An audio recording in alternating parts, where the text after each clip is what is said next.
Hey, and good evening. This is Tiger. Welcome to my stream. Hey, AJ. Nice to see you on the chat. First entry. As usual. Yes, it seems that Twitch is actually allowing me to start. Spectre, hey, good evening to you. Very nice to have you in the chat as well. Yeah, if everything actually works out as planned, then today I want to look at a DLC that I, well, neglected so far. Have not played it a lot, have not played it on the stream yet, and it is due for getting a remaster soonishly, and at least one new train that is supposed to be released and running for this DLC. We're talking about the Cathcart Circle Line, and I wanted to do a pre-remaster stream so that we can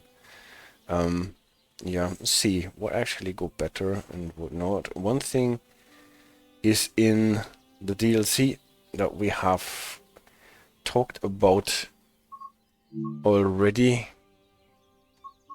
in but not in a very extensive way. It is talking about splitting distance signals, and I have spotted a signal in this DLC that I think is a splitting distance signal, and so this maybe merits looking at those signals, this kind of signals, a bit more. And Spectre says, nice DLC, not sure whether I will buy the 380 though, spent too much money on the game to date, he says. Well, I've actually gathered opportunities to make a bargain at the next sale, or the second but next sale, so I have not bought a lot of DLCs in the past month, I have to say, mostly because, well, I think the speed of throwing out new DLCs is a bit out of proportion to the speed of fixing problems and issues. Before we really start this scenario around and about, that around and around, that I chose because it actually takes us twice past this signal, let's have a look at what we are actually running here. We are running a 314 EMU that looks a bit like the 313 that we have already run on the East Coast. Not East, is it called East Coast Main Line? From Brighton along the coast at least. And we have talked about the field weakening to make the train go faster. And the biggest difference is not that this one is blue and the other one is green and yellow, but that this here has a pantograph. And so we are getting 25k AC current as compared to the DC current from the third rail that the 313 has to live with. And so this train, this gives quite the extra punch to this train. ScotRail livery, obviously, this is where we are blue and a bit of yellow. And there never have been a lot of those trains. If you believe Wikipedia, there have only been 16 of them built. And by now, they have all been scrapped already, so they don't exist anymore. So this is historical at its best. One of them, the 209, if I'm not mistaken, is still alive, but not as a 314, but it is a prototype train that runs on hydrogen, with hydrogen cells, and it is now called a class 614, I think, not 314 anymore, but 614. And this train still lives, but not as a 314. It's typically 3 car units. We have 6 cars in our train because 2 of them have been coupled together, and that brings us to the next thing, what we can just recap from what we have talked about last week. Couplers. What type of couplers does this train have? Is it good enough to see? Can you see what it is? What kind of coupler it is? Looks like the coupler that we have talked about last week, a Jenny coupler. It is more or less from this family.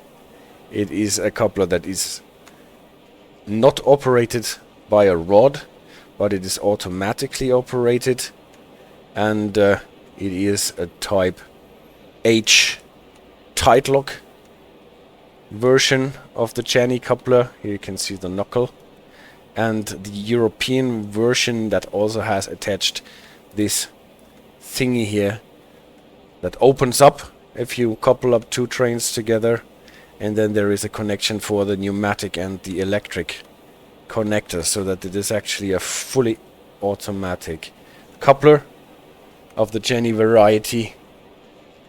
We've talked about this. There are some fully automatic Tightlock couplers, and this is one. They have been quite popular in the 1970s trains here in Great Britain, but then they got more or less replaced by Scharfenberg couplers on the more modern trains, because they are more reliable from what you can read on the internet. So much for what rolling stock material we're actually using here. And then we can really play this scenario and pass our splitting distance signal.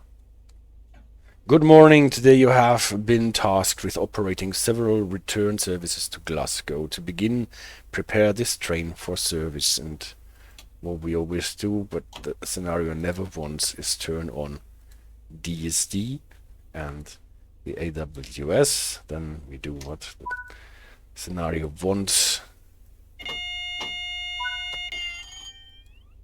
And we need to turn the lights, headlights markers. Take a quick glance at the platform to ensure all is safe before unlocking the doors. Alright, looks safe enough. Can unlock the door. We have a working fan. Well, at least it turns. I have not felt much of relief from the heat that we are all suffering from at the moment. Can open the window so that we can hear a bit better what is happening on the outside. If you don't want to use the keyboard for closing the doors, the button for closing the doors is up there. Also the door interlock indicator, so if this thing is lit, then we can actually go. This service is now ready for depart. When you're ready, apply some power to get moving. Signal is green. Fortunately, the text is blocking the view on the speedometer a bit. We're living in a 15 limit here at the station.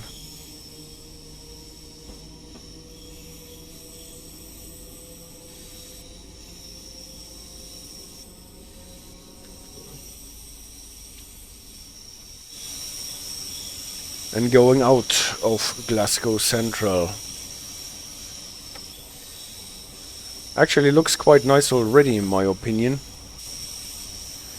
But it will still be interesting to see what the remaster is doing. So empty, but that will change with the remaster, yeah. And with me buying more DLCs, like the 380, that in real life replace those 314 trains a lot, along with the 385 that we know from Edinburgh to Glasgow. A-trains, Japanese A-trains, instead of British-built 314s.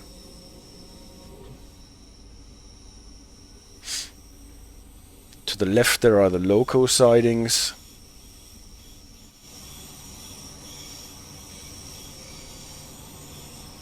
People make Glasgow. I think we can accelerate to 20 by now. Full train should be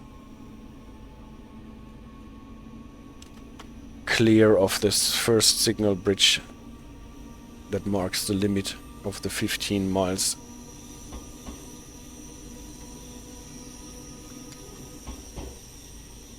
Here to the right, I think, is the old signal box.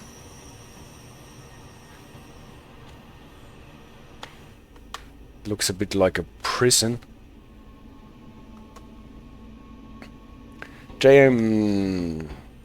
Hey, good evening. So nice to be here live once. I've been trying to catch the stream for a few weeks after discovering you on YouTube. Thank you so much for the education and entertainment.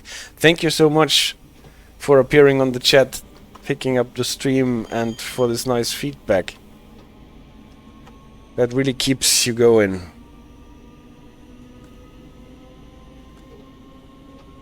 So, we've passed a limit to 25, I think, already.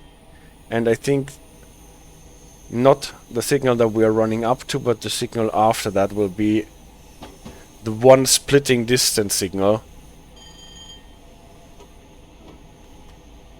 And I think, yeah. Here you can see we have two lights, two signal heads on this signal. And this is rare for British signals. And this is why we will talk about it today. Let's just wait a bit until we are closer. Always wondered what that is, Spectre. Well, I hope we will find out together today. So, why do we have this signal here? We have two signal heads, one a bit elevated, the other more to the bottom, and one of them is giving us a green and one of them is giving us a yellow. And this is due to the fact that we are approaching the part. Here we are coming here from the north. Here is the station where we started, and we are approaching now the part in the track, here the fork, where it decides whether you are going clockwise around the circle or counterclockwise around the circle. And this is, well, you're always going in the circle like this, and at this part it will be decided whether you're going this way or that way. And this signal is supposed to tell us which way we are routed, whether we are going the right or to the left. And for that we have actually two heads that are supposed to tell us the right track is clear and the left track is blocked. So we are going to the right. That means we are going counterclockwise around the circle. This is more or less the idea of this whole thingy. And I want to go into the presentation right away to pick this up. But first, let's see what you wrote. I went on an ICE right across the Köln-Frankfurt Schnellfahrstrecke and along the linke Rheinfahrstrecke a month ago, and it was so cool. I'm practicing German to be able to understand more of the signal rules documents and information. Your videos in English really help. I'm so happy to hear that, and I'm happy that you actually managed to get on your ICE without too much delay and trains cancelled. Before I can actually show you the presentation, I have to open it. It's British 3. And starting with Leseansicht. Because the presentation is a bit different from what we usually have. You can see it already starts with a lot of stuff on the table, and for that I have tried to make it interactive. So I have a clear button that should allow me to clear it. So we have, as you can see, a double track line with one track for each direction with a junction and dark signal hits at the moment. So our traffic is going from left to right again, and this is our train coming from the left and approaching a fork in the track. And you can see here by this feather thingy that there is a junction signal that can either be lit or not, and from that we know as soon as we are getting to the junction signal whether we are routed straight ahead or to the left. So this is the junction signal, and then we have here in my presentation, unlike in the Cathcart Circle Line where there is only one, we have here in the presentation two signals with two heads. There can only be one signal with two heads. No, doesn't matter at all, works as well, but there can be up to two of them, and they can be called then the inner splitting distance signal, or if there's only one then it is the splitting distance signal, and the outer distance splitting distance signal, especially on 4-aspect routes. And to see how they work, I have made this interactive presentation where you can click on the button target to set this signal as the target signal for our train. So this will be set then to red, for example, if you click here, and then you can see the progression of the signals in front, and the signals behind the target signal will all be question marked, because this is in the area where we don't know what there is happening. So if we set the junction signal to red, this is where our train would have to stop. Obviously we would go through the sequence that we all know by heart in a 4-aspect signaling system: green, double yellow, single yellow, red on the primary heads, whereas on the offset head, as you can see, they are dark. We will just see what we will be using them for. In the game they are not dark, actually, in some situation where they are supposed to be dark, but we can talk about this later. In my understanding of how those signals work, if the junction signal is red, then the progression to the junction signal from green, double, single, red is on the primary head, whereas the offset head is dark. And this is also shown in the handbook by the RSSB, as shown here, where you, if you want to read it up and check if you come to the same conclusions that I have come to. So this is the situation where the signal is red in front of the junction. Obviously, let's clear it again, if the signal here is already red, so the signal, the primary head on the distant, the splitting distance signal can be red as well, then obviously the progression starts one signal before, and if this signal is red, then the same thing until we get there, then we can see the progression no more.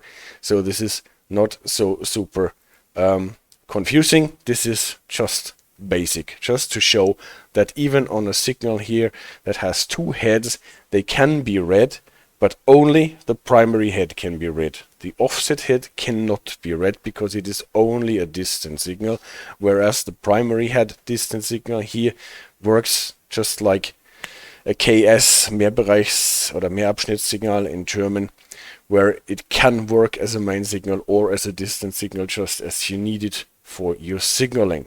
So that was if the signals in front of the junction are red.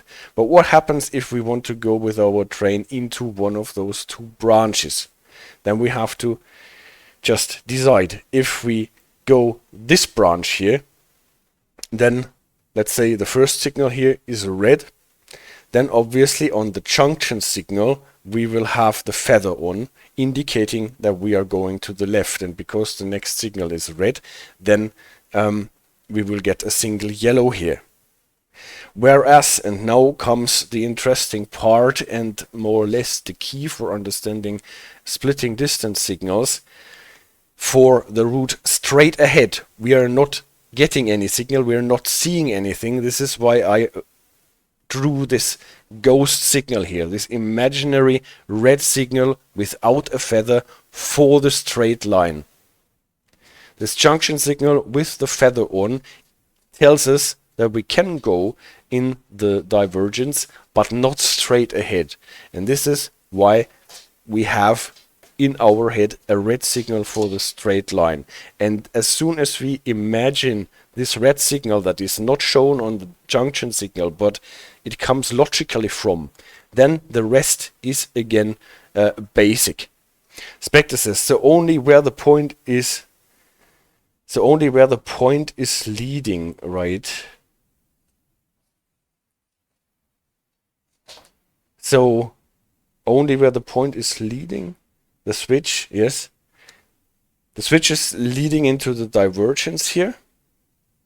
This is why our junction signal is giving us a proceed aspect. The yellow aspect is a proceed aspect, together with the junction indicator, with the feather, allowing us to go to where the point is leading. But it does not allow us to go straight ahead.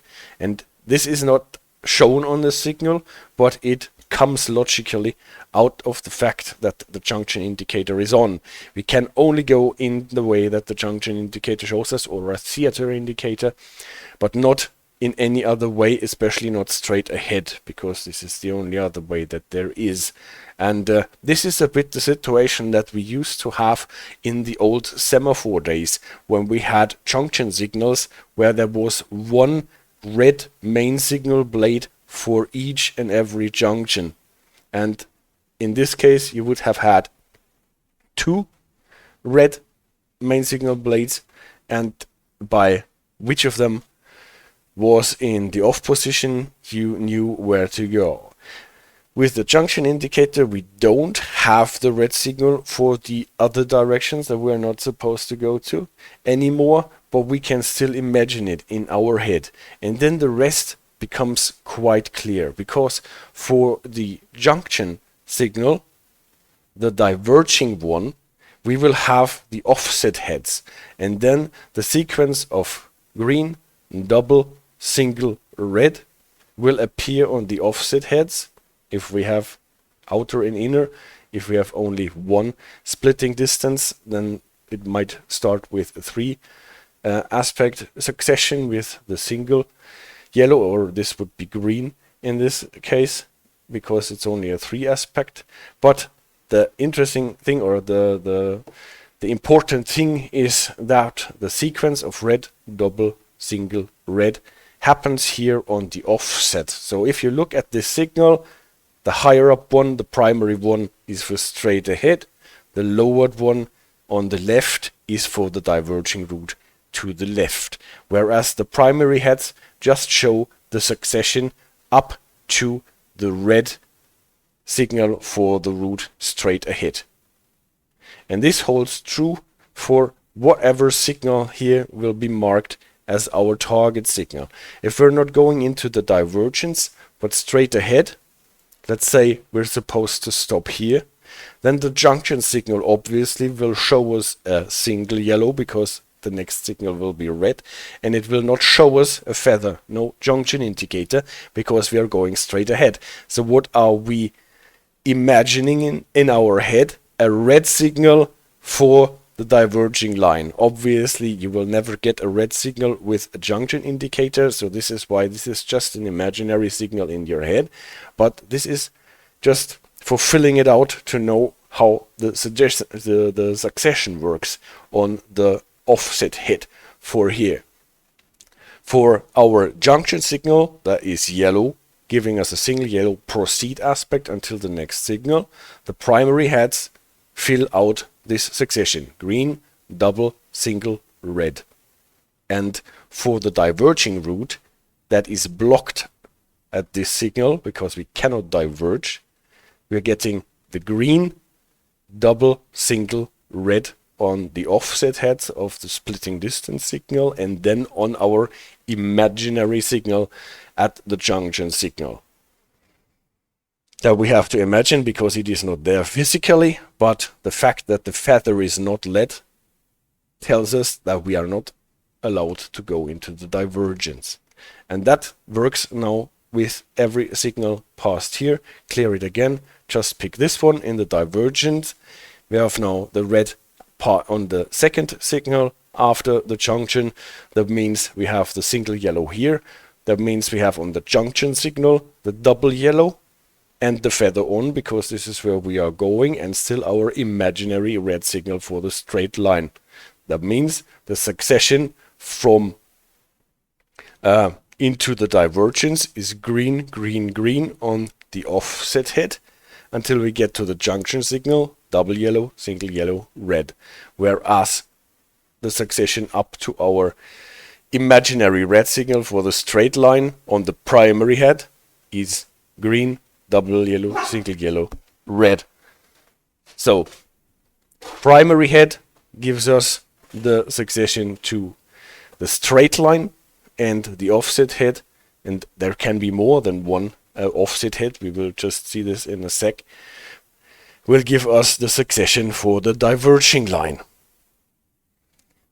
In my opinion, if you start imagining the imaginary red signal for the other directions, the ones that are not indicated by the junction signal, then it is easy to understand your aspects on the splitting distance signals. Let's make it a bit more.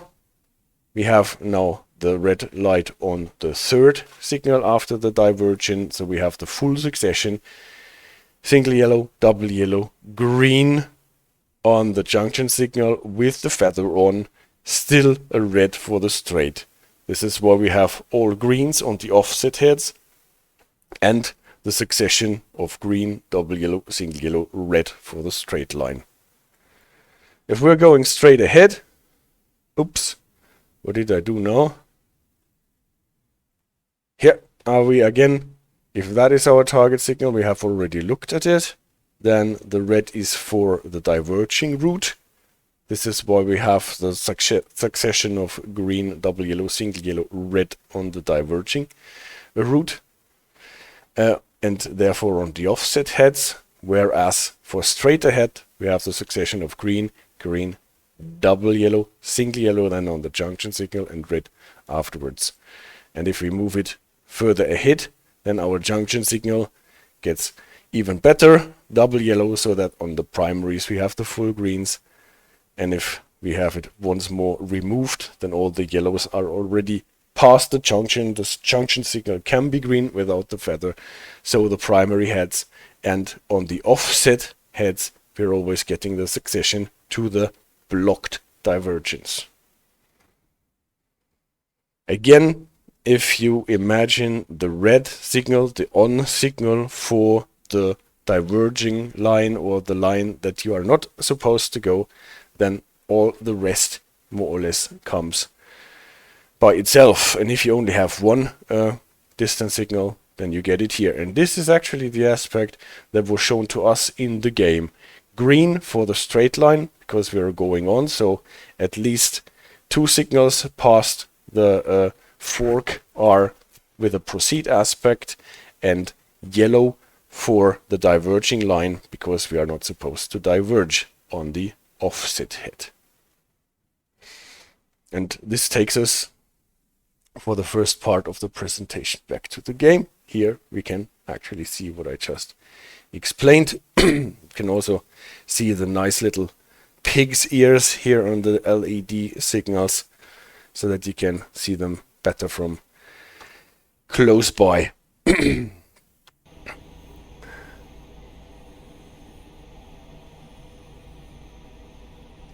AJ Black redeemed on-screen celebration for 40 bits. Thank you so much, AJ. Now there is a hype going on.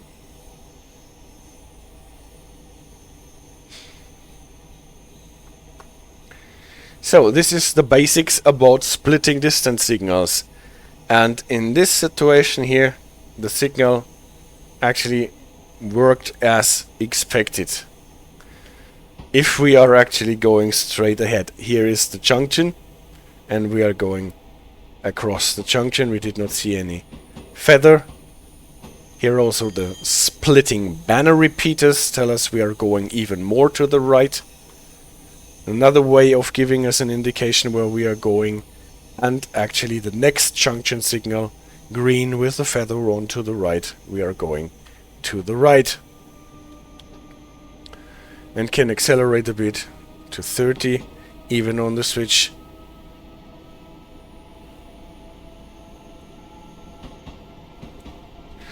And now we're doing the full circle, and then we're coming back for the second round that is supposed to send us clockwise then.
Alice says, I love this little fan, what a cutie.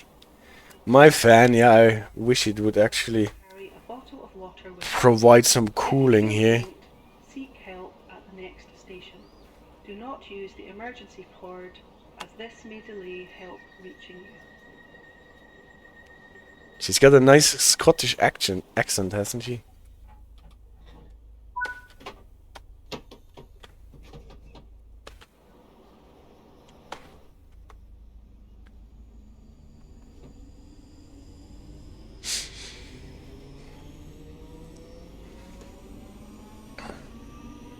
Maxwell Park is next.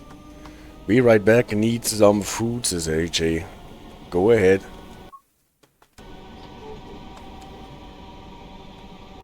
Did I? I almost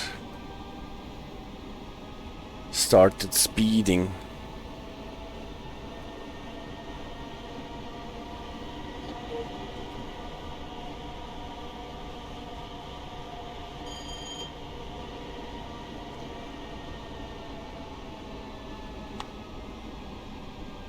Most of the time we have a speed limit of 40 here, sometimes reduced to 35, for 30, and at Cathcart then 20.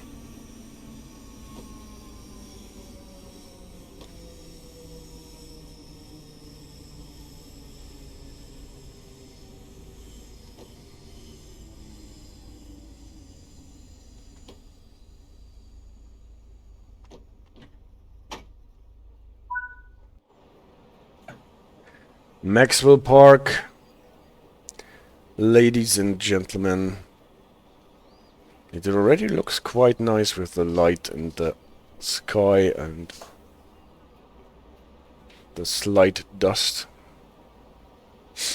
or fog or mist or whatever.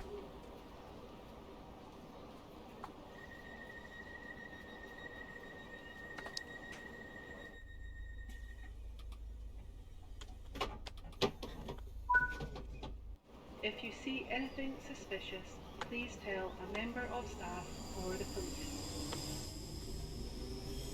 So if you see anything suspicious,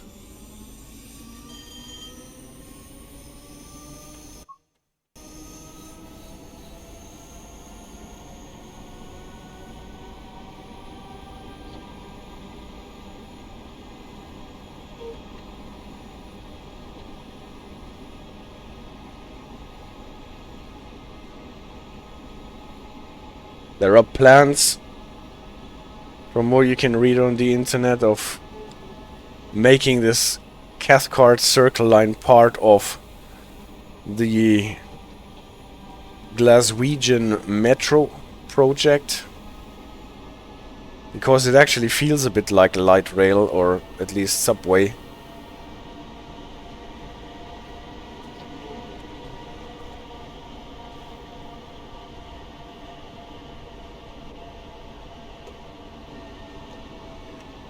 CD radar says pre Glaswegian. Isn't that what you say?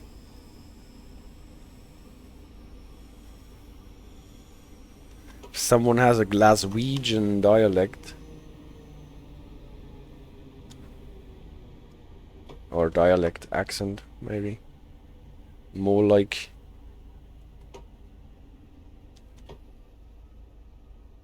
Is this the map with the big bridge? I am not entirely sure if that is the map with the big bridge. Please have your ticket ready for inspection. There are most likely big bridges here. We're actually going uphill here. That's why my train is stalling so much. And nice to see you, CD Radar. Ah, that's 5 Circle. Yeah, the fourth... The first or fourth bridge. No, I have not bought that one yet. Or maybe I will. Soon. Can anyone tell me why we have an arrow sign that is typically associated with a speed limit sign without a speed limit sign? Would be interesting to know. No, this is the circle line that is supposed to be remastered soonish. We're in the 40.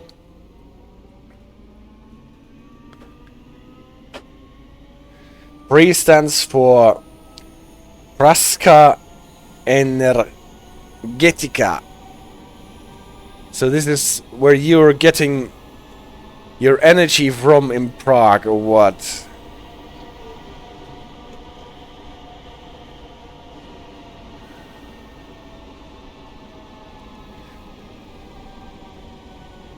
So PRE stands... Well, if you're more into horses, then you would rather think of a Spanish purebred. A pura raza español.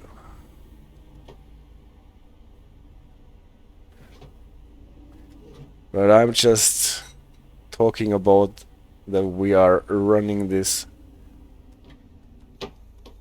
in the way that it was before the update. Because we are before the update and we can't do this anymore as soon as the remastering happened. The train has already gotten a lot of refurbishment since the 1970s. But it is still not PRMTSI conforming. This is why they have been scrapped. He says, I know more thoroughbred.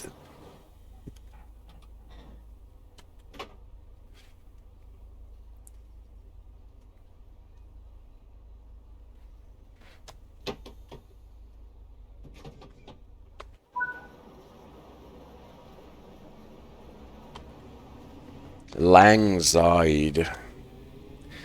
Yeah, 5 Circle Line. It's always a circle in Scotland.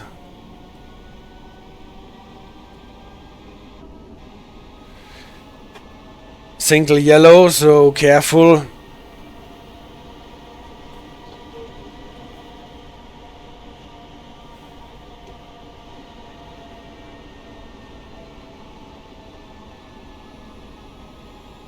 Maybe we're getting a red before we are approaching our next stop. No. There is no signal before we have to stop anyway at Langside. English is Vollblut if you want. Alright.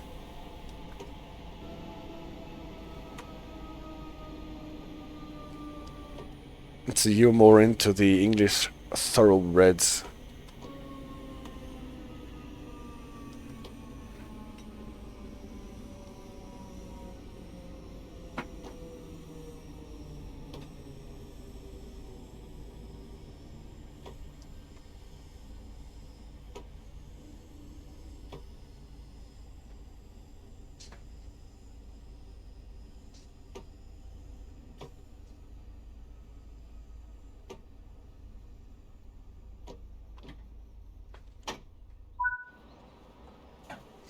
A common problem with circle lines is that train wheels wear more on one side than the other.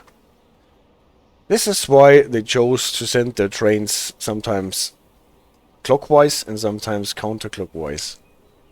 Isn't that cute? It's actually not really a circle then, but it's more like, well, a buckle.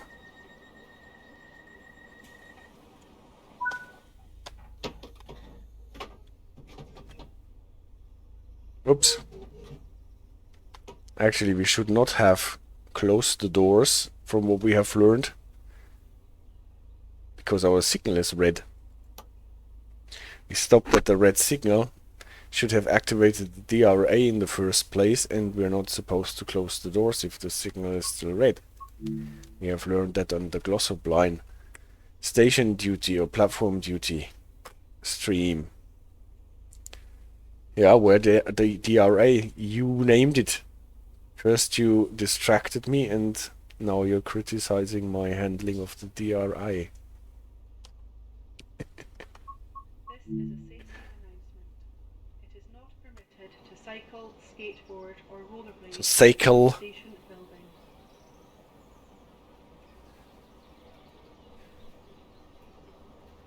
And you have a problem with wearing the wheels on one side more than on the other. It's one big C, I can see that. I can see it. Do you remember the name yet? Of what? The name of DRA. Yeah, a driver reminder application appliance. I never know it. Oops.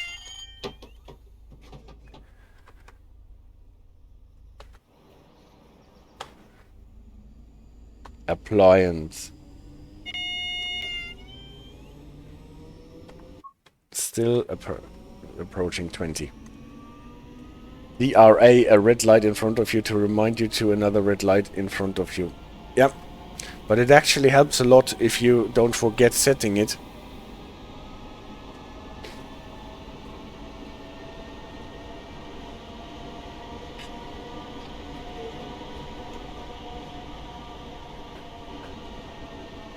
There was a TWS. Overspeed sensor loop.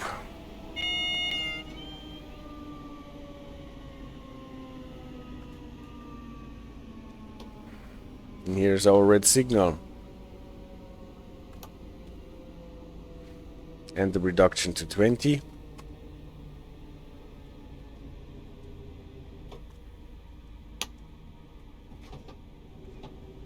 Now we can proceed on a single yellow. Not exactly sure whether this is an approach controlled release from red signal. The speed sensor loop sometimes points into that direction.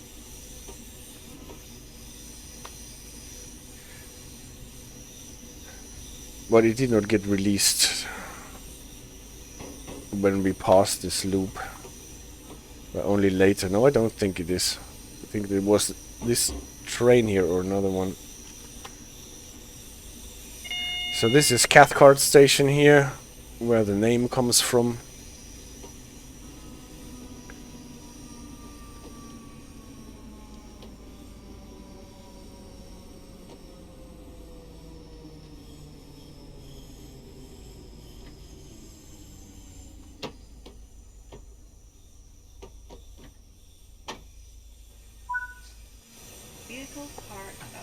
And we're actually quite early. This is why we got less points.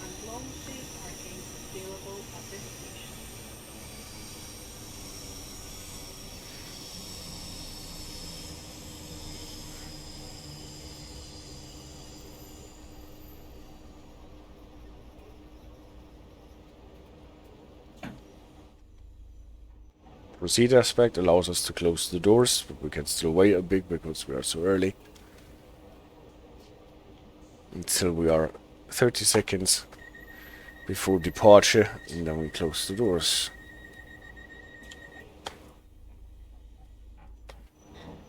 Obviously we wait until departure time. But it looks beautiful. Don't know if you can see that on the stream, but I'm quite happy. I'm so happy that I actually used Geloxo's engine ini tweaks. Some modifications.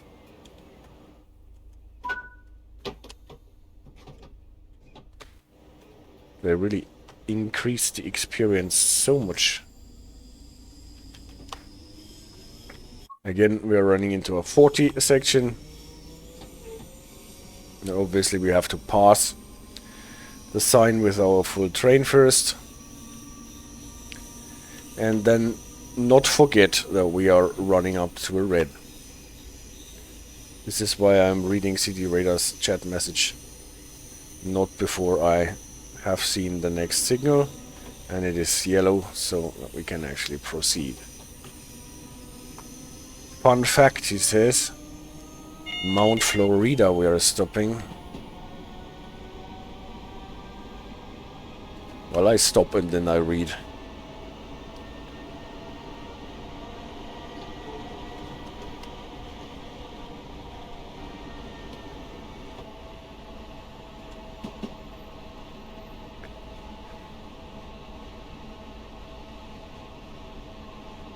Will there be another signal before we get there? No, I don't think so.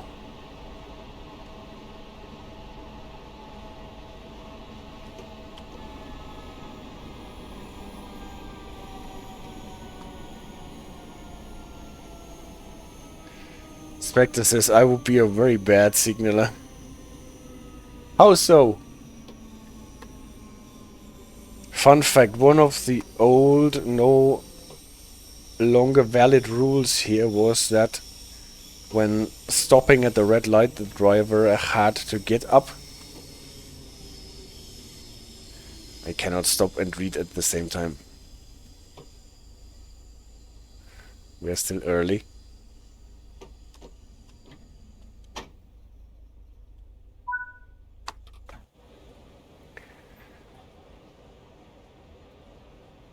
The driver had to get up from the seat and stand for the entire duration of the red signal. He could sit down only after the signal changed. That is a good idea.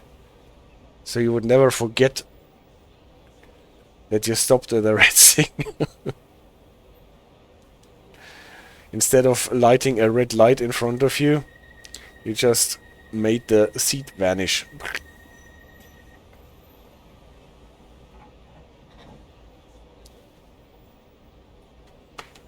Well, there is always the choice between driving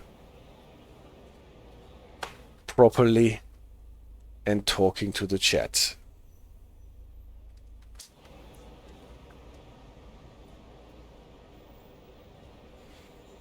Now the station announcement lady does not say anything anymore.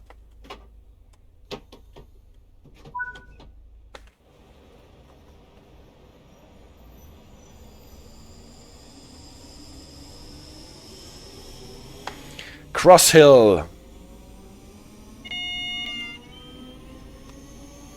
And now careful, we stopped. We started at the yellow. Not that we run up against the red.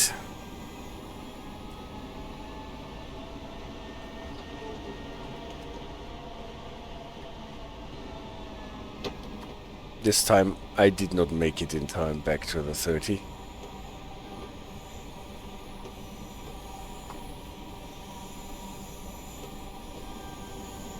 Oh, it should. It should. I forgot to turn it on.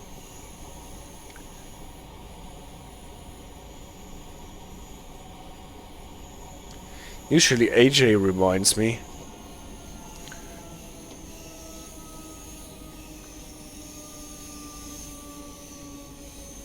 And she was eating, but not the whole time.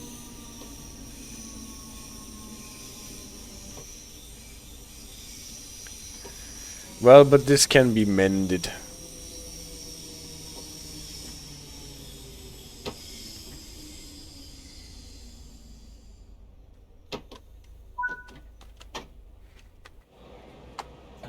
This can be mended. I hope at least it can be. At least I already prepared it.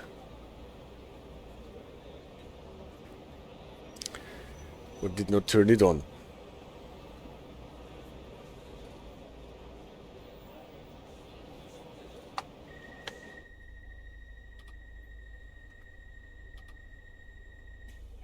So, slowly but steadily we're getting back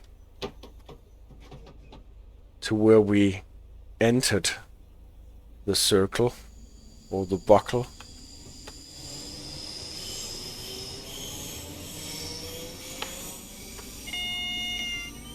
And again a yellow. Queen's Park, we have to stop.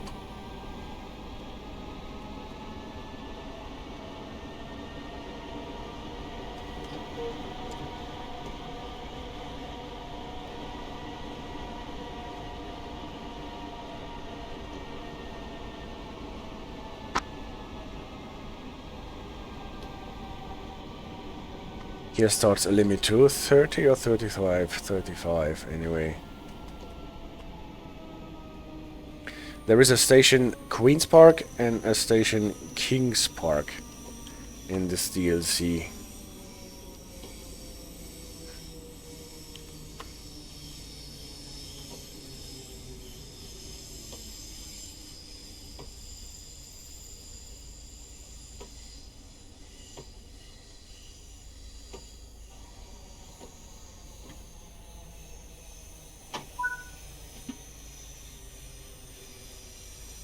Now I was standing up, according to the old rule, even though there was not.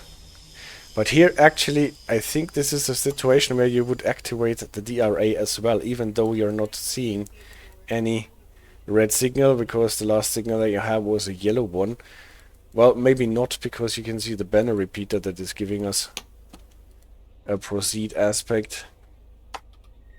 But usually, or generally, stopping after a single yellow, even if you are not seeing the red signal, you should use the DRA.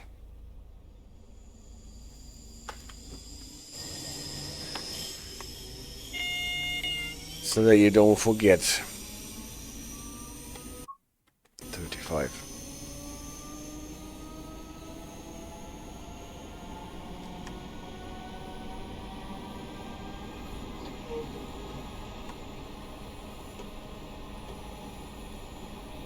Next one is yellow again. Pollokshields East.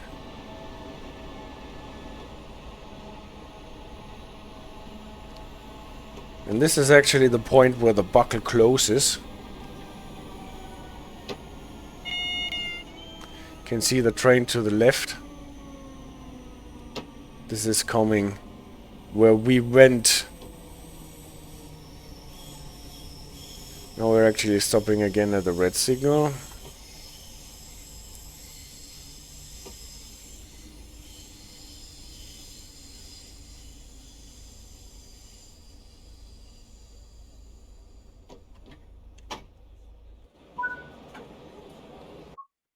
Oops.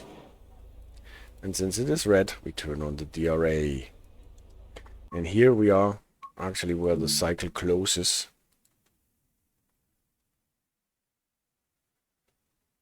This is where we came in from.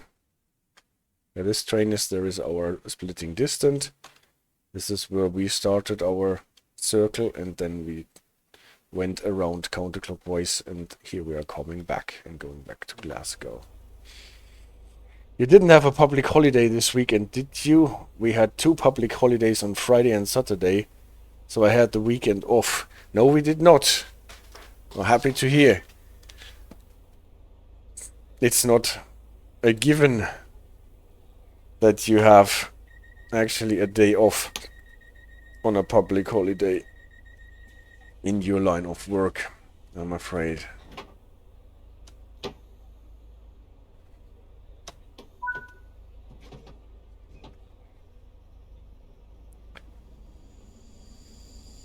So, still 35, but soon it will drop to 30 and then to 25.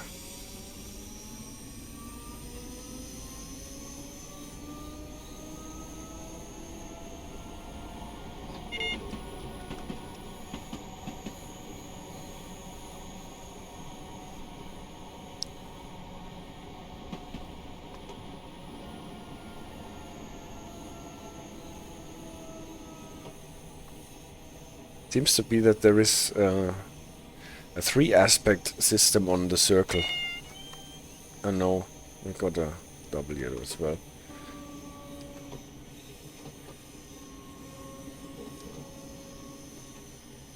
Here is our splitting distance from behind. Photo mode. Let's see what it shows. Now it shows cleared to the next signal on the diverging line and blocked for straight ahead. So now actually the route would be set into the divergent to Pollokshields East, where we just came from, with the next signal after the junction being held at red.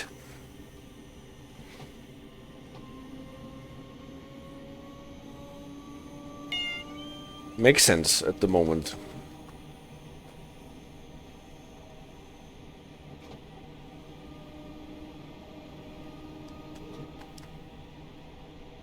So we're actually going into Glasgow Central, where we are changing ends and then driving this train into the buckle again, but this time then clockwise.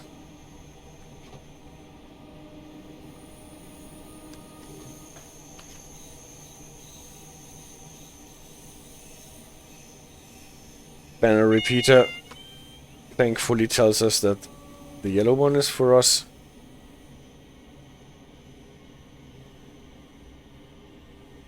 Line speed will drop to 20 after the next signal, I think. Now it even cleared. So green.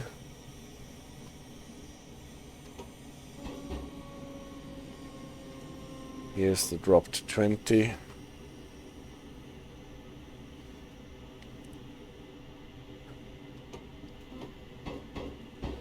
That's the benefit in the game if you don't have that much traffic on the tracks, that all the signals are red instead, or except for the ones that are for you, so they can always be sure which one is for you. Getting the theater indicators telling you which line you're running, and then to what. We got 4, now we got B. We are on line 4, then we are going on line B, and then it is telling us to what platform we are going.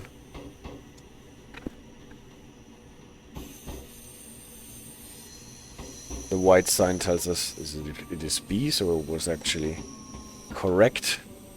Now we're going to platform 6. Doesn't say in the objective indicator, but nevertheless this is where we are routed to.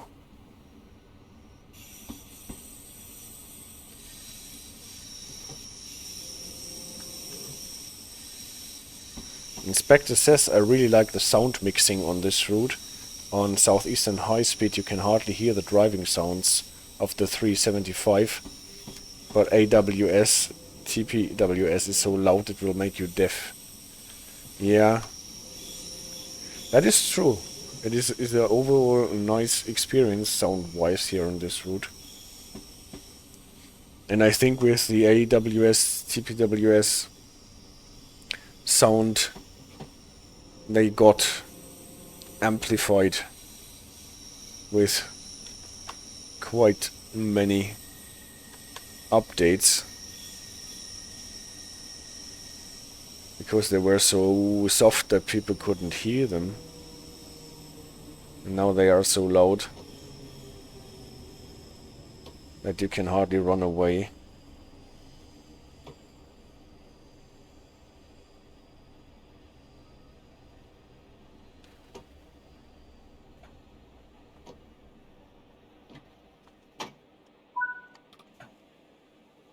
Nice work so far. This service will terminate here and another will begin shortly. Shut down this end of the train and then head to the rear cab to prepare it for service. Alright. Don't forget the fan and the window. This will not be told to you.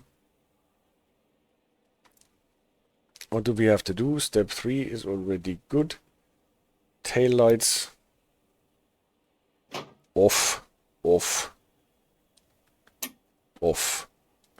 And then actually set the DRA on the cap that we are not using. Game doesn't want to do this, but I think it is good practice. Oh, actually we have to run to the other cap. No, this is not the correct side. This is the side we want to go out.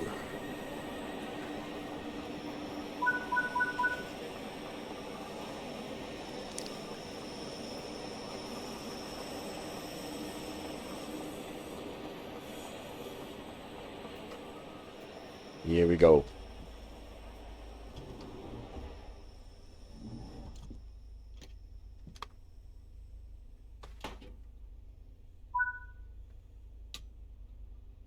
First the safety, so that we don't forget it. Then the fan and the window. Reverse it to neutral. Headlights. And lock the doors. Wait for the blue door interlock button to come on, or light indicator to light up. Now we are ready to roll. What? We are still at the red signal, so when you are ready, apply some power to get moving. Not before.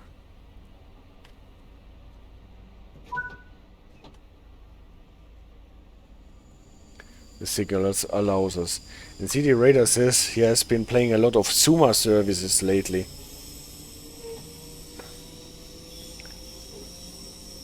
Well, I think the Zuma is a very nice train to drive.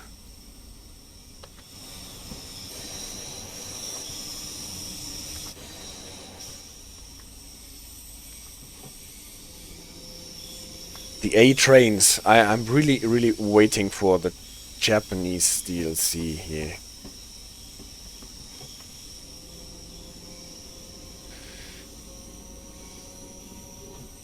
It is, and ETCS would suit him much better. Yeah, you're right.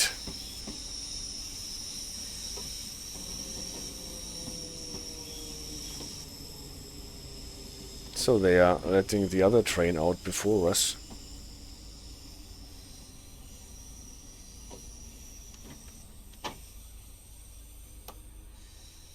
How can they?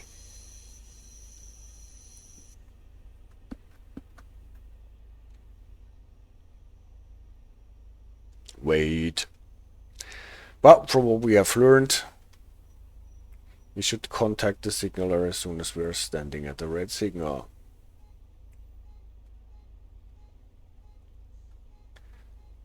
Routed to 3.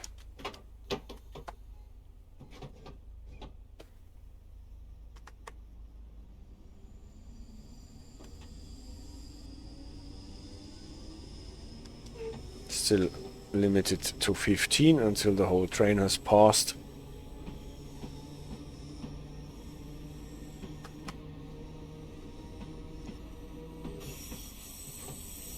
At least now we're getting a proceed.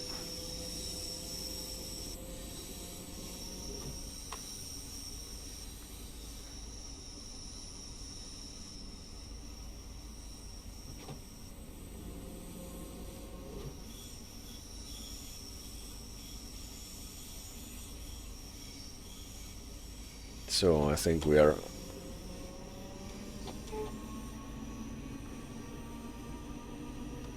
out of the 15 limit.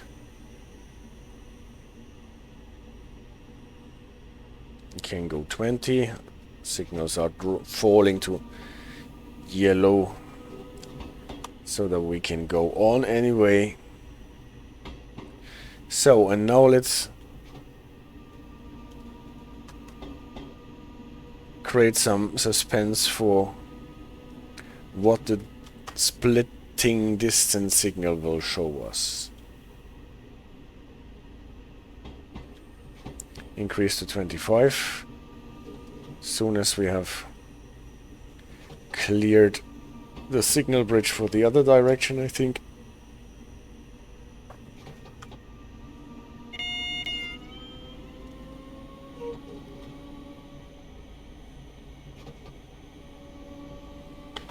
double yellow. Let's just see what the distance signal is showing us now. We are getting a double yellow and a yellow at the next signal, and then the splitting distance should actually be at red at this point for us. Let's see if that is true.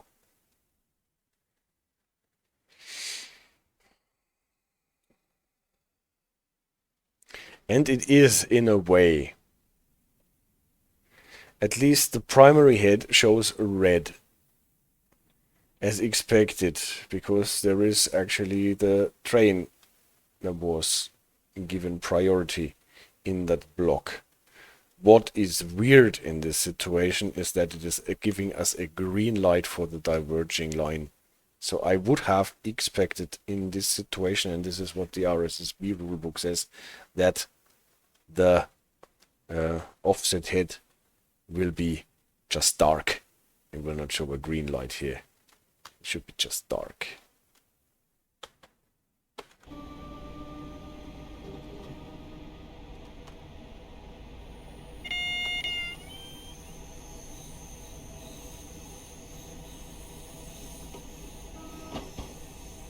Because what should we do approaching a signal of that kind? Let's see what the map actually tells us here. Are we approaching a red? Yes, it is definitely. No, it's the other way around. But nevertheless, it is a red signal. So here on the map, you can always definitely see if it is a red, a green, or something in between. Then it will be yellow. But this is a signal requiring us to stop here. Now it switched though. And now it is giving us a somewhat weird aspect.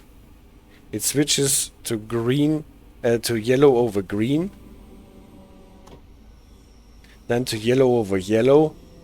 Then to double yellow over yellow. And this would actually tell us now that the diverging route to the left, according to the off head, the offset head, is red, and that we should go straight ahead. I think, though, that we will be routed to the left.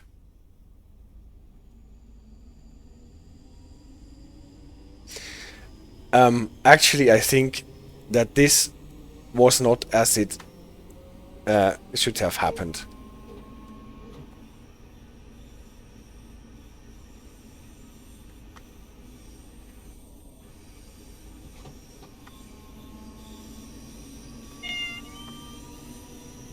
We can see clearly that the feather is lit, so the junction indicator is sending us.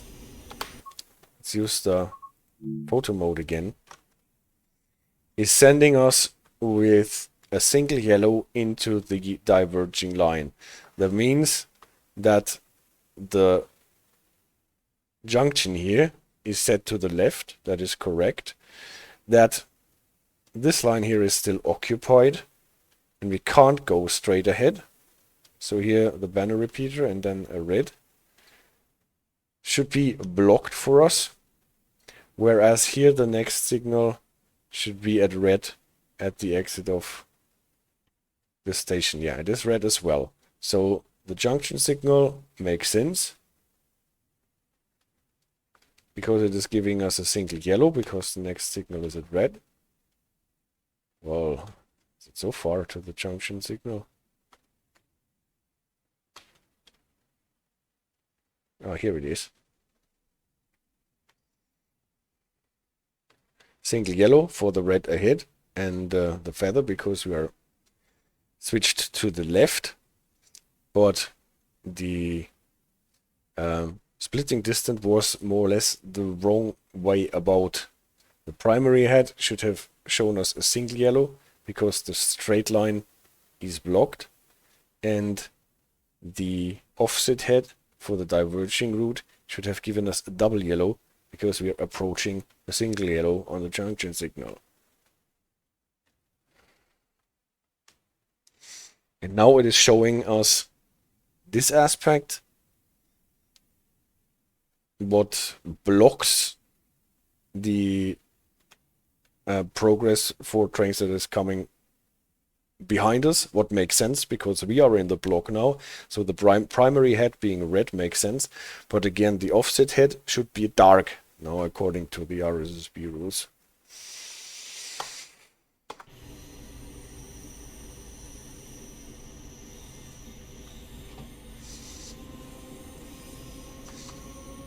So it would be so great if they could look at this signal when they are doing the remaster. But I'm afraid they won't.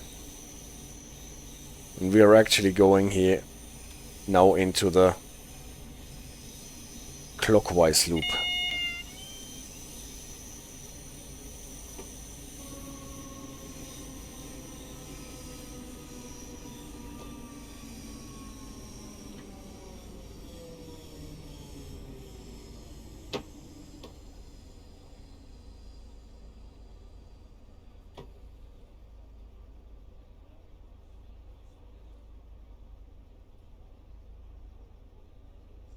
So when we are approaching this splitting distance, it should have given us a red on the primary with a dark offset head. After the train had passed enough and for approaching the yellow with the junction indicator on, it should have given us a double yellow on the offset head for the diverging route and a single yellow for the blocked route straight ahead. But this did not happen. It showed us a variety of aspects when we were going there, but not the correct one. It was not among them. Well, at this point, I want to leave this service.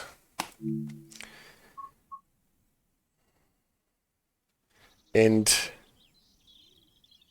go to a different one.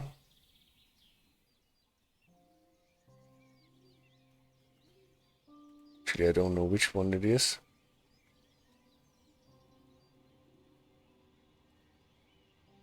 I hope it is this one.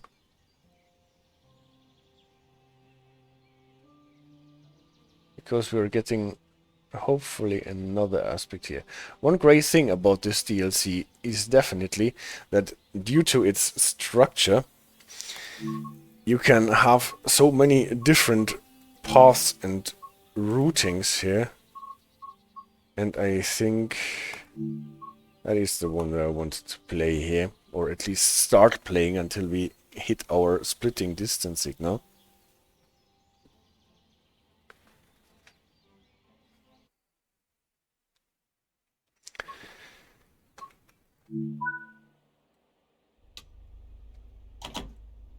So, up to us.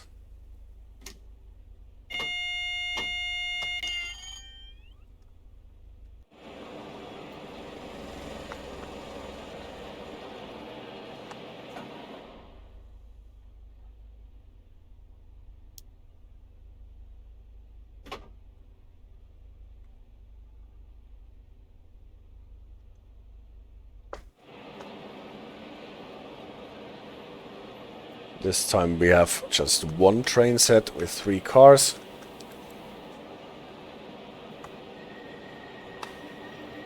We're starting again at Glasgow Central. But this time we're not going around the circle or the buckle, but this time we're actually supposed to go to the, I think it is this one here, to this end. And the next one can also go there, and this part here has sidings, so you can actually do a lot of different paths connecting one of those stations at the end of the track with the other.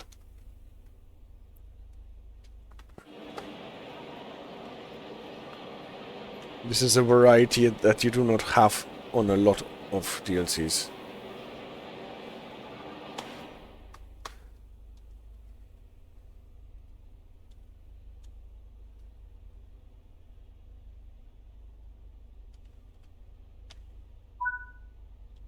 Okay.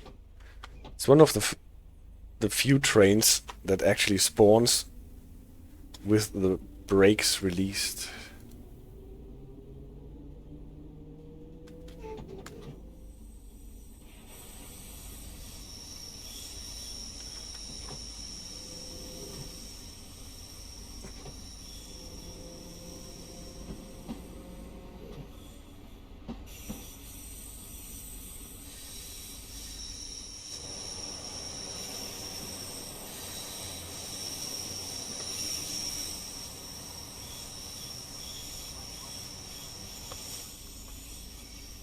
So, is there one path for us? I think they are sending us. Since we got a green one, we cannot run up to a red one now. So, they must send us along a track where there is no red light for us. Yeah, and it definitely looks as if there is a red light for us.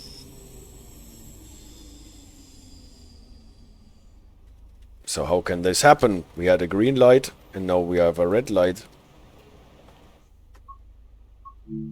Proceed as signals indicate. Well, you've got your funny day, Mr. Signaler. How am I supposed to proceed as signals indicate if they show red? Funny enough, it is not at red. Something wrong here with the signal. Okay. Just in case the magnet or TPWS loop is on.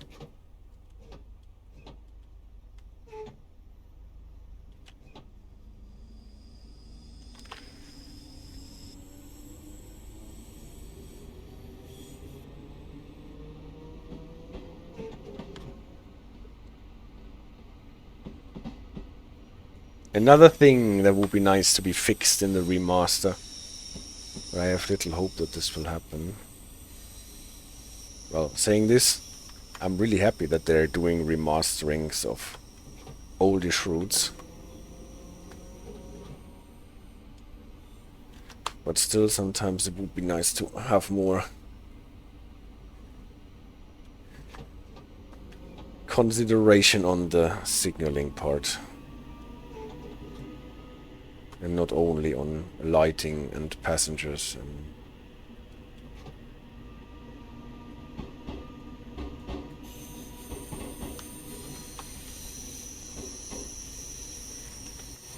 Going a funny way out about there. Again to the right, the signaling box.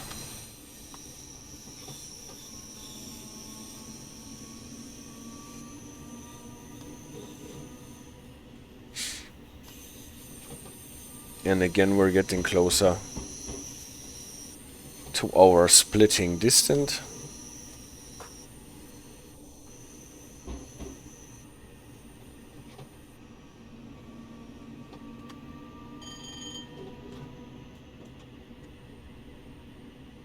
Now for the first time actually the sunflower got extinguished, even though we were supposed to run on greens all the time. So the signal in front of the distant one, is that double yellow? Looks like a double yellow.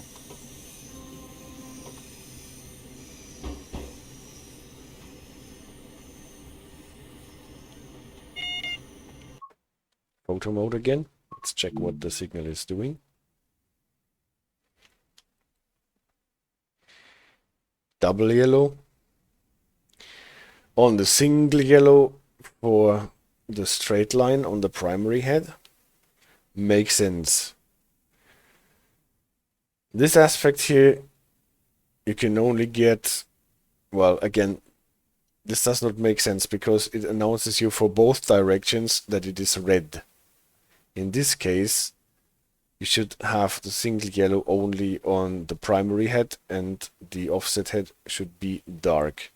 So what is the junction signal actually set to? It is red. Alright, at least the primary head makes sense. The offset head should be dark, not the yellow.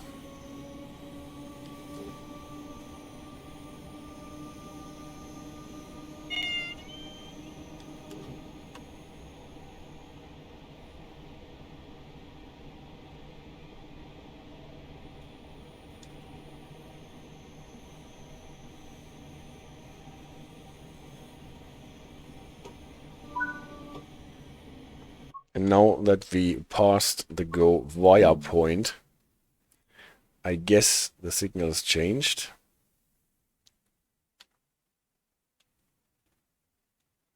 Again, now we have a red signal here because obviously we are occupying this block already, and it should not show a green, it should be dark on the offset head. Spectre says, well, I mean, there is one of these split thingies in Cathcart and they get it wrong. I guess it is not so easy to fit it into the system. Yeah, because it is obviously an automatic system, and to have it work in that way, it's obviously not that easy. So the junction signal is at green now. It switched from red to green with the feather on. Okay, obviously now we are in the block, so we are disturbing the normal sequence. But this is a bit a general problem, that if you switch the signals by passing a go via point, then you have quite sudden changes in the signaling status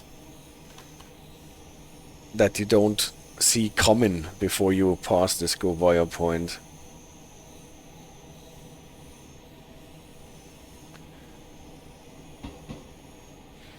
And now again we are going on the buckle, the circle, the clockwise direction.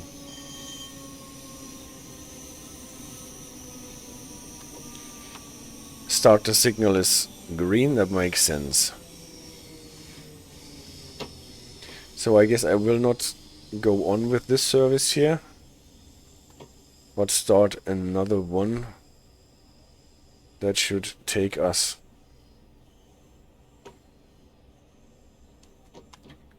again past our splitting distance. Main menu. But before we do that, I have a second part of the presentation.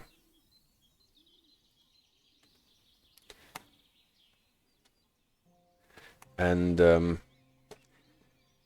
second part is for what do we do if we do not have only one junction, but two junctions in short succession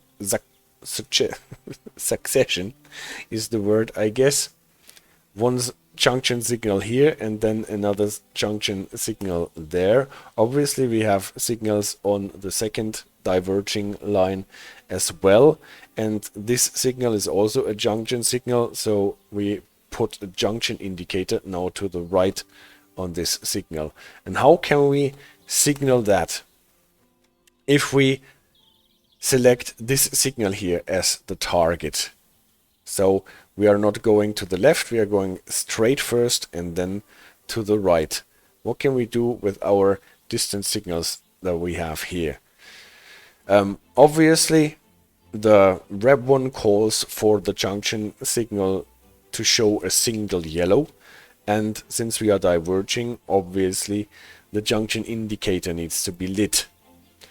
This calls for the junction signal ahead of it for a double yellow, and for the junction indicator not to be lit, and for the signals in front of it green. This means for the splitting distance signals that the primary heads will have to show green, because this is for the straight line.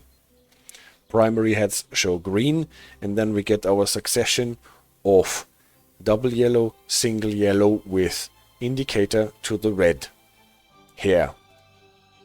This would be the normal situation.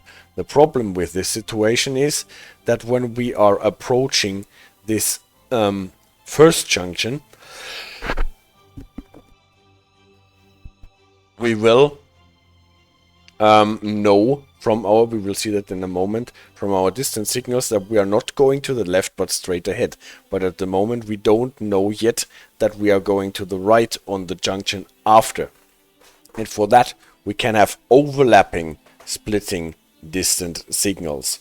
For Here, for the junction to the left, since the junction indicator is not lit, but the signal shows a proceed aspect, we can imagine in our head again the imaginary signal would be the junction signal to the left would be at red, and so we would get the succession to red or progression to red with green, double yellow, yellow, red for the divergence to the left.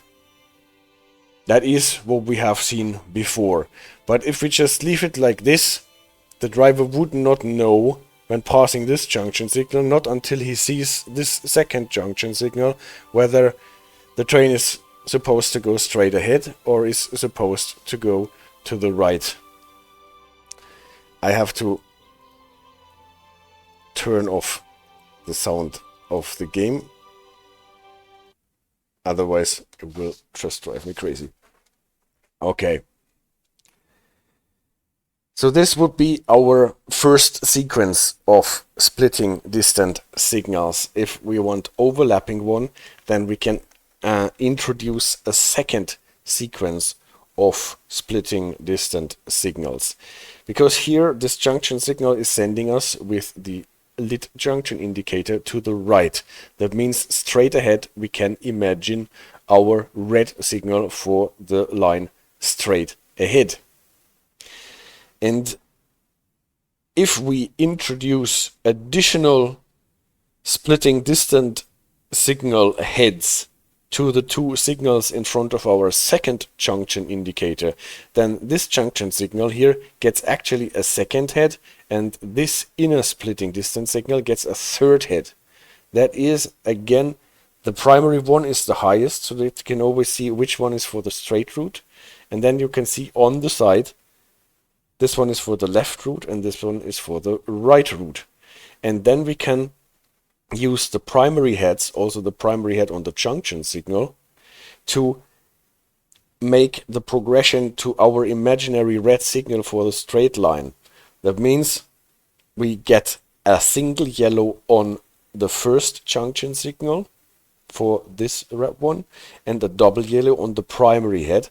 Primary head always for the straight line.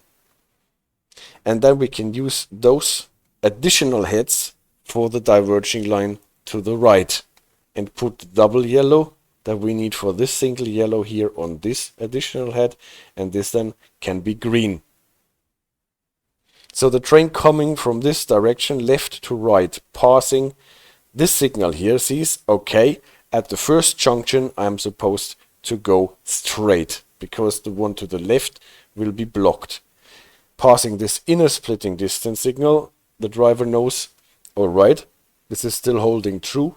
We are not going to the left because now I've got the single yellow here, but now we are going to the right on the second junction because the double yellow on the primary head indicates that the second signal after that, being the second junction signal, will be at red for the straight line, but it will be showing a proceed aspect for the diverging line to the left.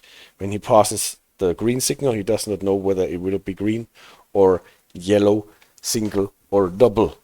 Passing this junction signal there, seeing on the additional, on the offset head for the right divergence, the double yellow will know, or right, I will diverge at the second junction signal to the right at a single yellow and be prepared to stop at the first signal past the second junction. Cute, right? And because we have two sets of distant signals, splitting distance signals that overlap here, so those are the second alignment, two junction signals, two inner splitting distance, two outer splitting distance. We have an overlap here where the junction signal gets an additional head, and this splitting distance signal actually has three of them. If there are more diverging routes, there can be even more heads. I've never seen any, neither in real life nor in the game, but it actually works. And so you just have to find out which one is the primary one, that is for the straight line, and then you can see diverging to the left and diverging to the right, and you are always getting the progression. So just see, the progression for the diverging route to the left is here, green, double yellow, single yellow, imaginary red, because we are not getting a signal with a lit junction indicator. For the straight line, we have it here on the primary, green, double yellow, single yellow on the junction signal, and then imaginary red, because we are not going straight ahead at the second junction. And finally, the progression from green, double yellow, single yellow, red for the divergence to the right will be shown on those signals here. First on the offset head on the first junction signal, and then on the second junction signal, until we get to the signal where we want to go. So this can look quite complex, but it is actually not so super complicated if you just add in your head the red signals for the routes that are not selected by lighting or not lighting the junction indicator or a theater indicator or whatever. So if you fill in the red lights for all the routes that are not set, then you can always fill the progression green, double, yellow, single yellow, and then the imaginary red or the real red here. In a 3-aspect system, it is in principle the same, but the double yellow just falls out, and then you have a less complex scenario. But not so bad, right? If you pass those signals here and have no clue what they are supposed to tell you. It's almost like in the American system, where they are stacked on top of each other and not next to each other. American route signaling actually works almost that way, but not with the signal heads next to each other, but stacked on top of each other. Well, yeah. Is there another way that we can do this? Indicating to the driver that we are diverging to the right on the second signal if we don't want to use a second set of splitting distance signals.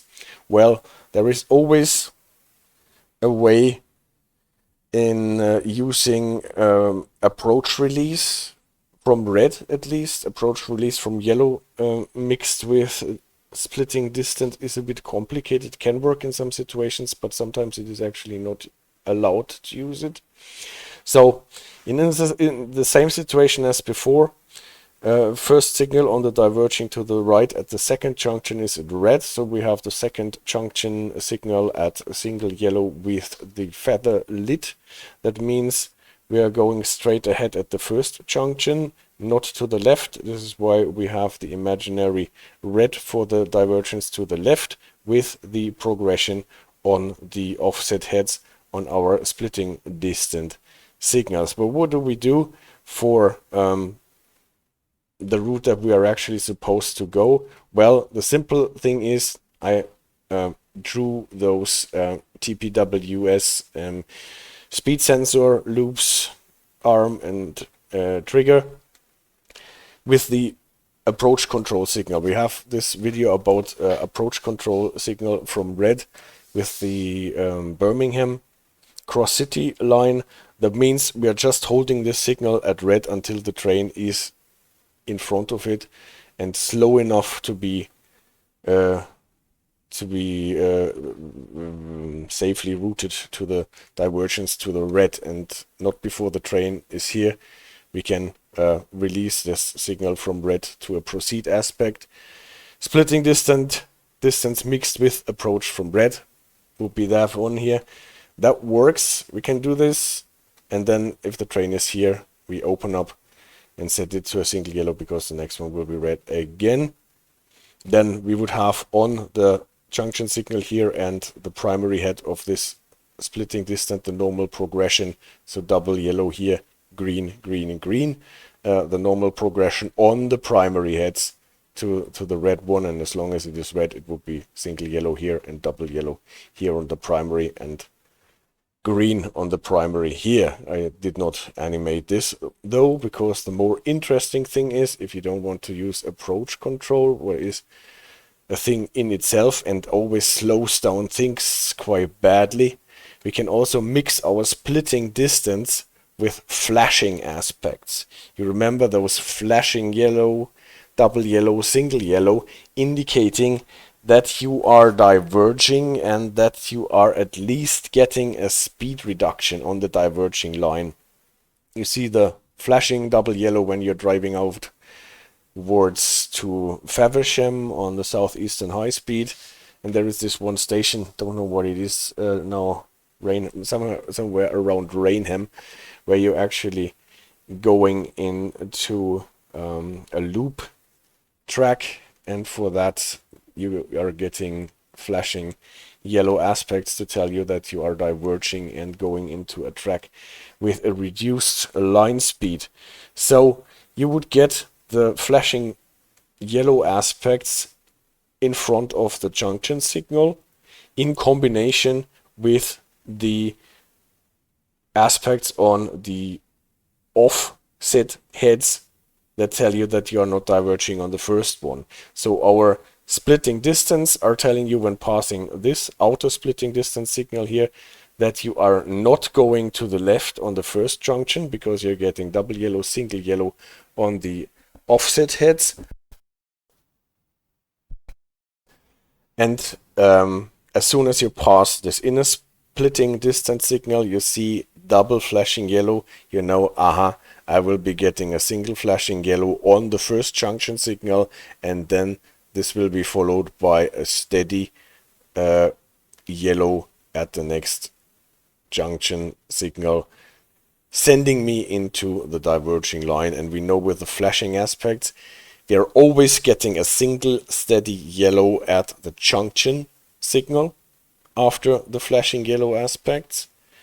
We prepare for diverging, and then what we don't know at this point is whether the next signal will be red, what would be typical after the single yellow, or if it is actually green and they are just scaring us with the single yellow to slow us down.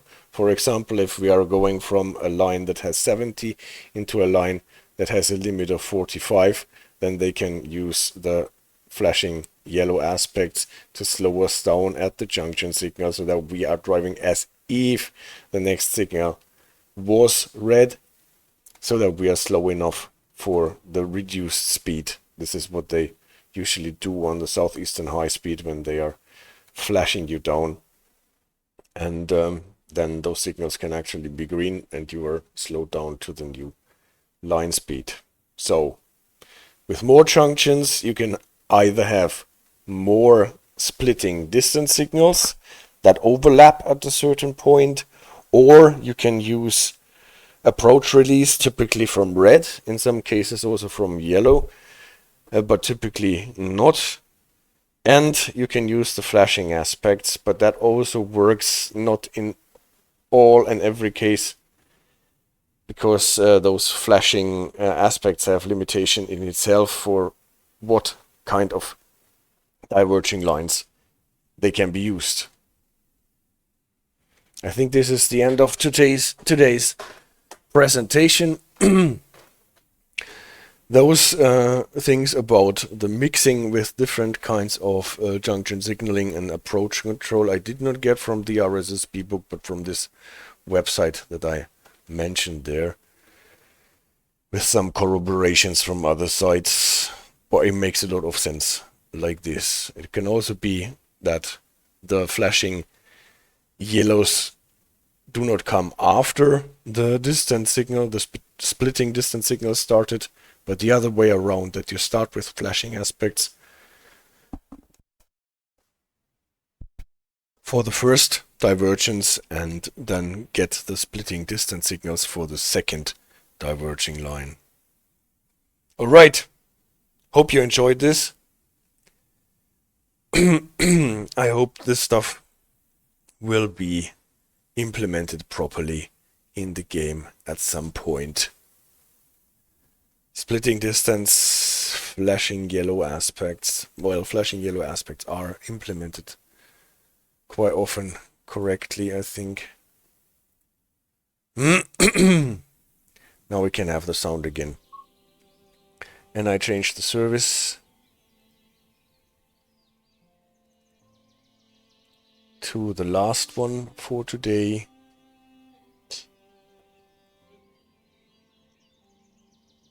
My voice has already worn down to the core.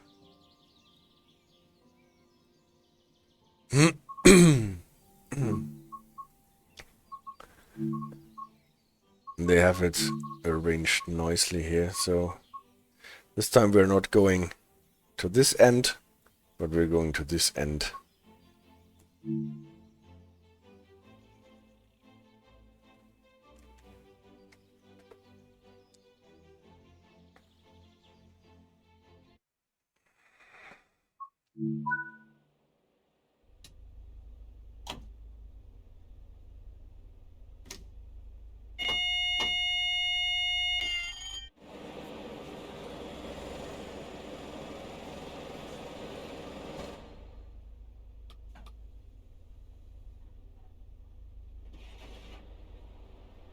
Lights. See, the brakes are released when spawning into this train. Green, we don't need the DRA. Really nice presentation, says AJ. Thank you for the feedback. I hope it was not too confusing. It is not the easy matter to grasp, in my opinion. Even though the key is in imagining the red signal for the divergence or for the line that is not open to you, and then it more or less makes sense by itself.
So this time we're actually getting a green at this signaling bridge.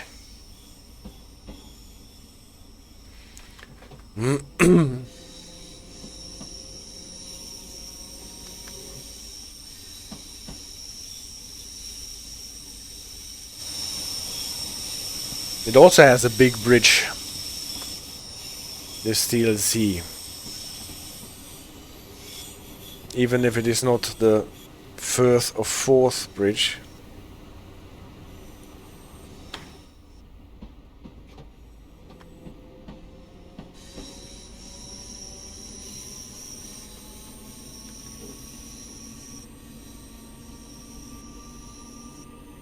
Cool old bridge is. I totally agree. I like this bridge as well.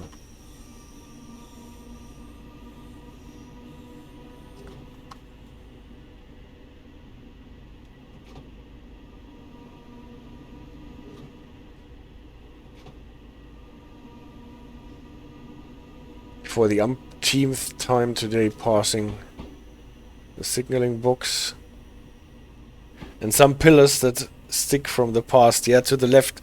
I was thinking of that too. Looks as if the bridge has been removed from those pillars.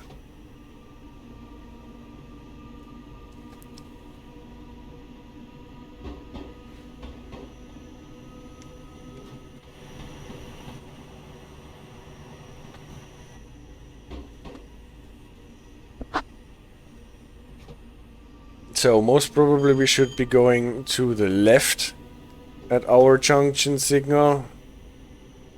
Pollokshields East, yes, this is where we are supposed to go. Because we are scheduled to go to the country. Now we're getting a green on the last signal before we get to the splitting distance.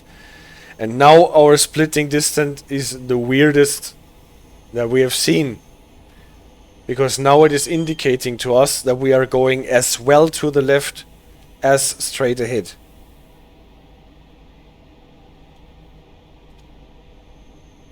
So both routes are open.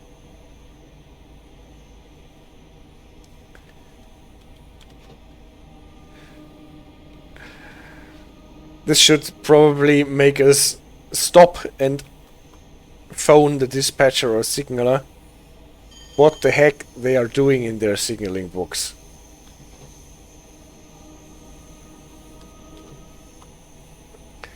Junction signal is sending us to the left. This is what we expected. And obviously we are not going straight ahead.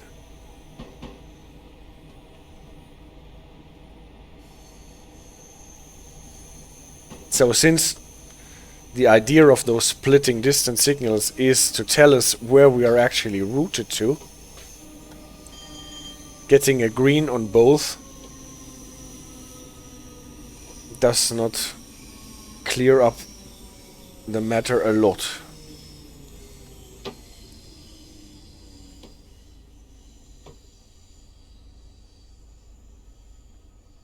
And still we are super early.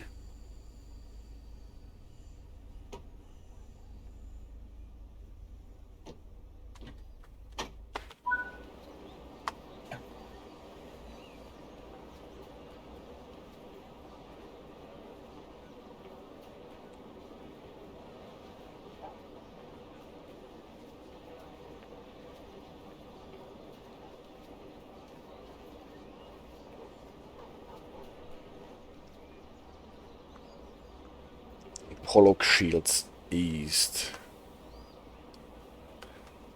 Anyone here who speaks Scottish Gaelic?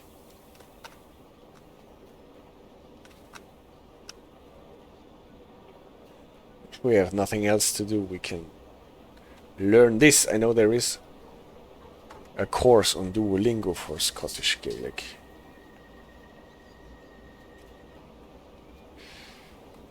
Hi, Chili. Just this service, then we are done. Then I will go out with you, yeah. Then I will go out with you, my girl. Muss noch ein bisschen warten. Leg dich noch mal hin. Security personnel tour this station 24 hours a day.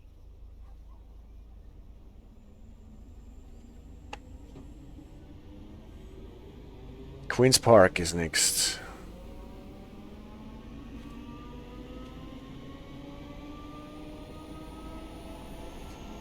Limit is 30 here, no?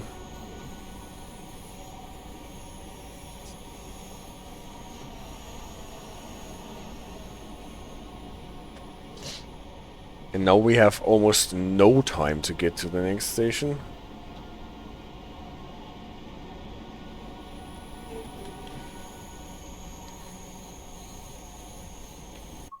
It's actually faster. 35. And even 40 at the end. Well...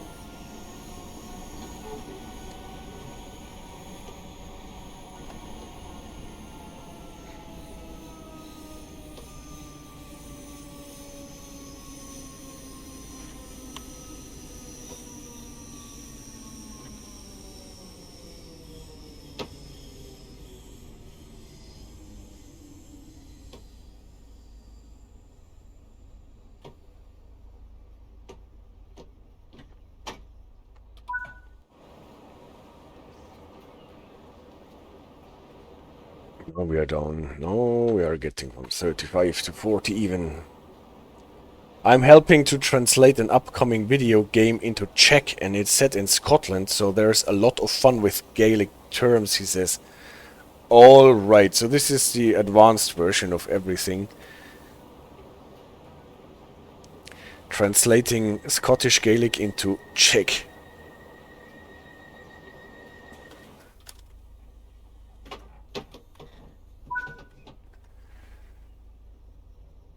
But it is cool that you're doing this.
Crosshill.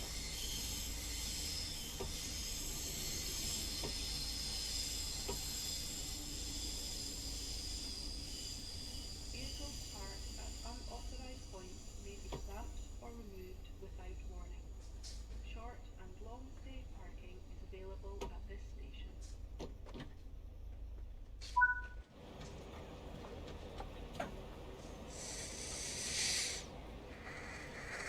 So how did you get this assignment? Translating video games, have you done this before?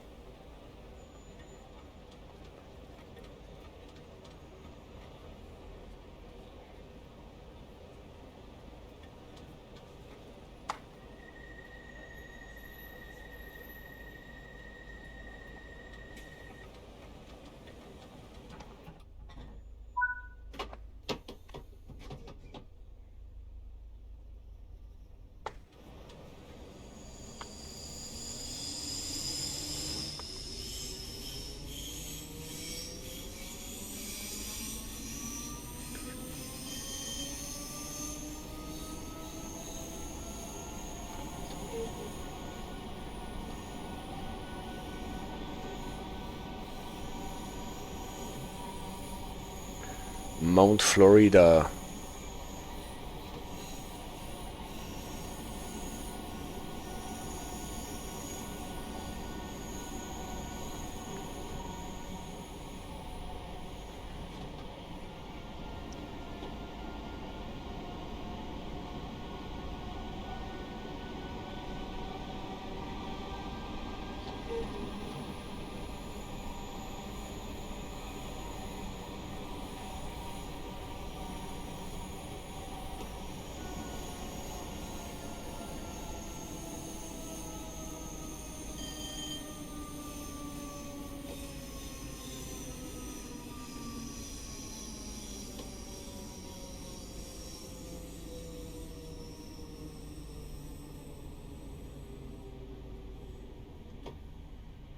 That's an uphill stop here.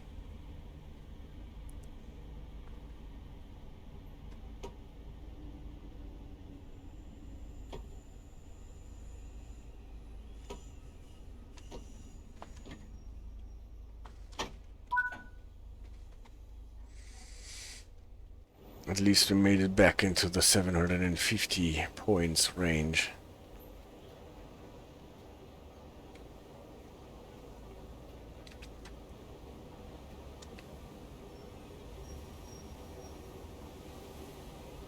It was a coincidence, he says, but he enjoys it. That's cool.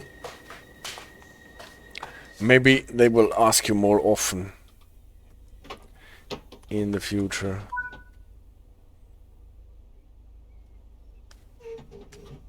What's wrong? Too fast on the throttle. Brakes had not released.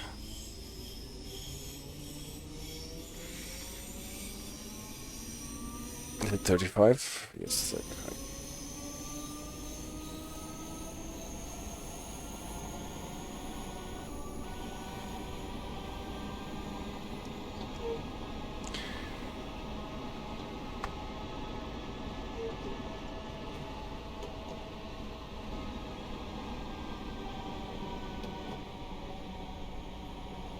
And now we are actually branching out. Typically we would go to the right to stay on the circle. And now we're going on the single track.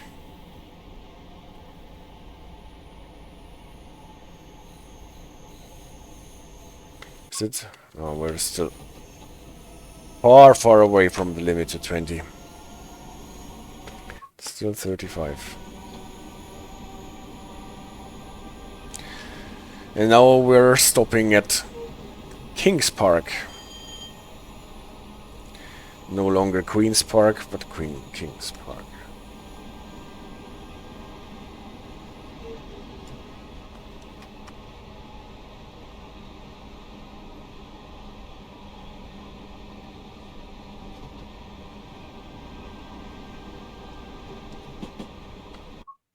Oh. But now I missed the 20 limit completely. Before we got into this junction area here. Did I miss the sign or was there no sign?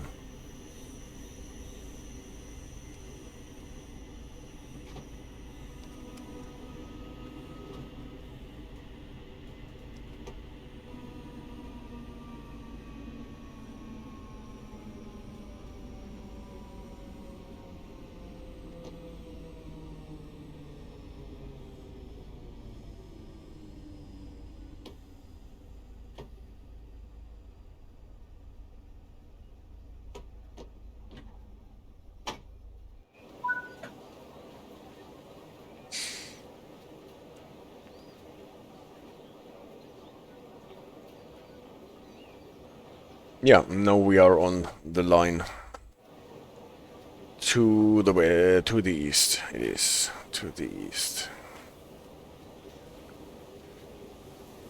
Until we get to Newton.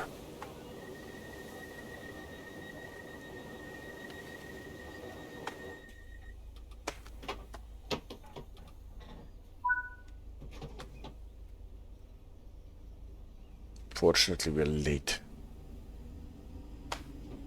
Because I slowed down too early. And now we're in a part of the track where we can even go 50. That was still for the missed 20.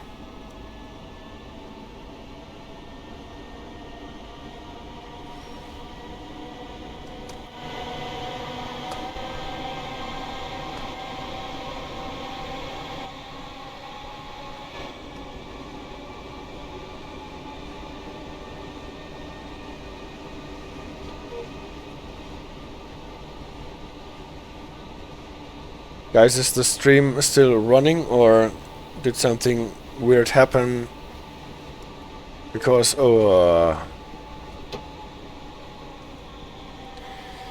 because Twitch is showing me a black screen.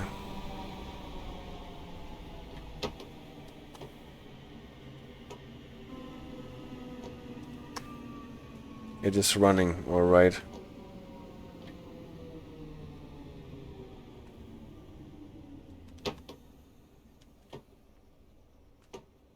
So sorry for this stop.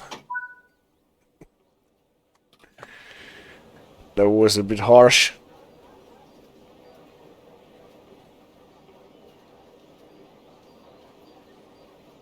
Try to figure out what Twitch is doing to me again. Welcome to the chat, it tells me. Well, welcome to my stream, Twitch.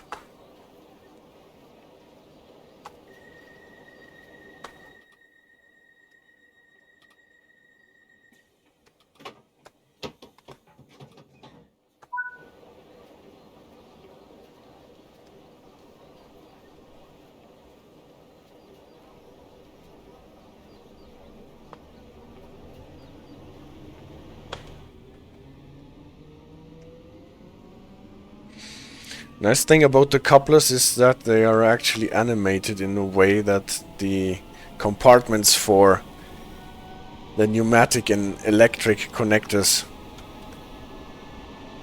they open before the coupling is done.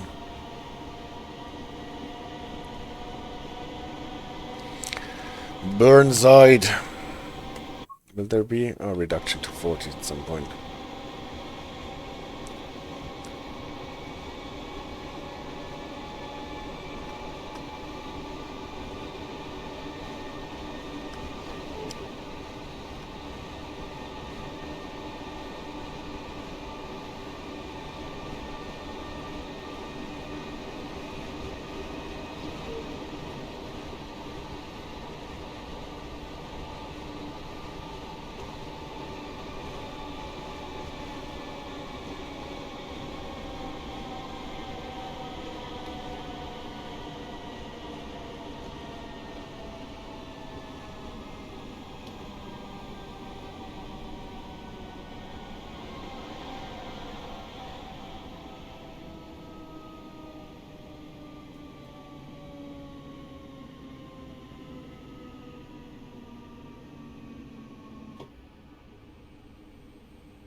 Kirkhill.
So I don't think that there will be a lot more stops.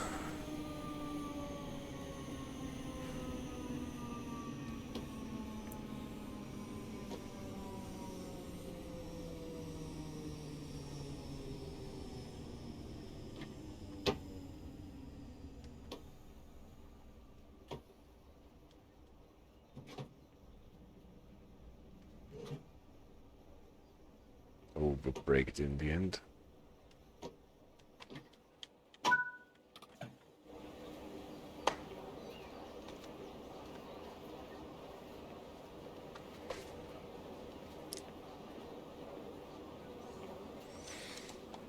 So, nice rural part.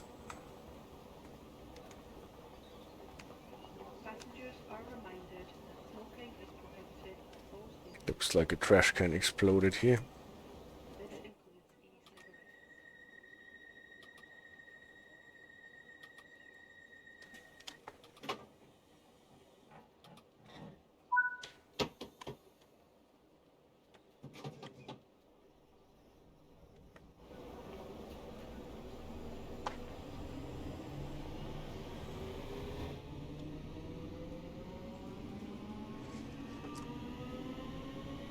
So, 1 minute for 1.3 miles. This will be harsh, I guess. Especially since we're running up to a reduction to 40.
So, going across the switch.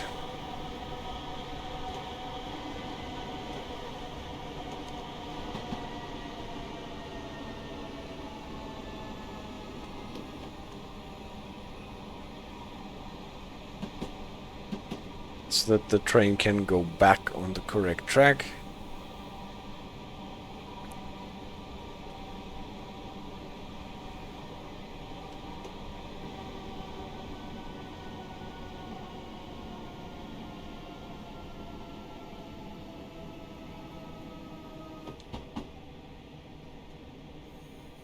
And it is the signal at the end of the platform that is red.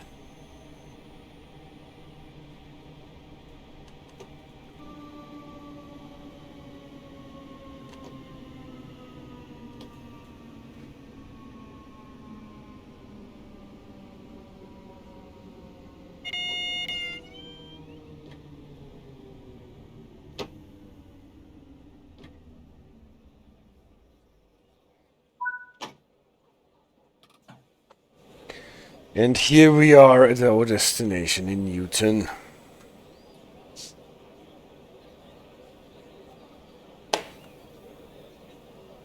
Please translate this into Czech.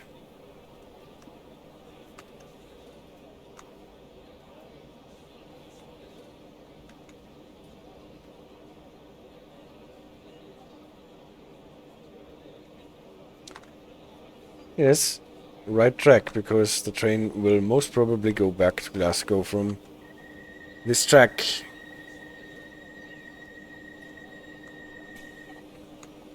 At least it says so on the PIS. That's that. Thank you so much for bearing with me today and having a look at the implementation of the splitting distance signals and yeah, what you can think about in implementing more of it. Return to free roams. Let's see a bit more of the station here. I hope you enjoyed it a bit, even though not so much of what we talked about today is implemented in the game. Maybe they can be a bit more implemented in the future, and maybe they can fix their splitting distance signals. At any rate, I'm happy that there is one splitting distance signal identified in the game, we might have stumbled across For another your one when safety we were and running comfort, this station along the operates Great below Western floor Express level. route This includes coming key in cigarettes. towards London. I have not looked at this anymore, but here at least is one that makes sense because it should tell you whether you are going clockwise or counterclockwise. The aspects that it is showing are a bit weird, so maybe with some brushing up this can be made perfect. And I'm definitely looking forward to the remaster of this route. We will see whether I buy the 388 train. That is more or less the doom of those nice 314 EMUs. Well, anyway, thank you so much for staying with me all the time. Have a nice week and take care.